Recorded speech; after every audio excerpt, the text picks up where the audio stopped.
جی السلام علیکم ورحمۃ اللہ وبرکاتہ۔ میں امید کرتا ہوں تمام دوست احباب خیر و عافیت سے ہوں گے۔ آج میں بہترین وظیفہ آپ دوستوں کے سامنے پیش کرنا چاہتا ہوں۔ امید کرتا ہوں تمام دوست احباب اس سے فائدہ حاصل کریں گے۔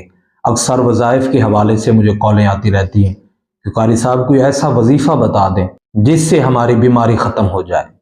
اللہ تعالیٰ سے دعا کرتا ہوں اللہ تبارک و تعالیٰ جو بیمار ہیں سب کو صحت کاملہ عاجلہ عطا فرمائے۔ دوستانی گرامی، بہترین وظیفہ ہے، آپ اس ویڈیو کو شیئر بھی کیجئے، دوستوں تک اس پیغام کو پہنچائیے تاکہ کسی ایک کا بھی فائدہ حاصل ہو جائے۔ انشاءاللہ میں یہ وظیفہ آپ دوستوں کے سامنے رکھنا چاہتا ہوں۔ دوستانی گرامی، یہ وظیفہ ہر آزمائش کے لیے، ہر بیماری کے لیے، درد کے لیے، تکلیف کے لیے وظیفہ ہے۔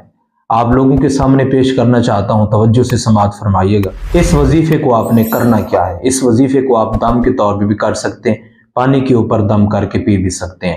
یا سلامو یا اللہ ہو، یہ لفظ ہیں دو، یا سلامو یا اللہ ہو۔ اس کو 101 مرتبہ پڑھ کے مریض پہ دم کر دیں، انشاءاللہ صحت یاب ہوگا۔ اگر اس کو پانی کے گلاس کے اوپر دم کر دیں پھر مریض کو پلا بھی سکتے ہیں۔ کسی بھی بیماری کا یہی حل ہے، کسی بھی بیماری کا علاج یہ وظیفہ ہے، یا اللہ یا سلام۔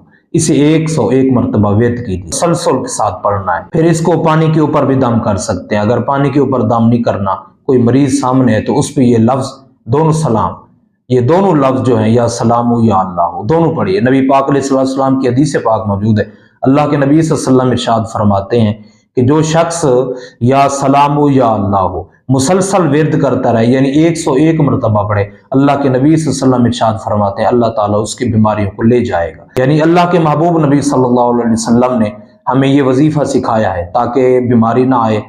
ثواب کی نیت سے اس ویڈیو کو شیئر بھی کر سکتے ہیں۔ انشاءاللہ اللہ تعالیٰ ہم سب کا حامی و ناصر ہو۔ السلام علیکم ورحمۃ اللہ۔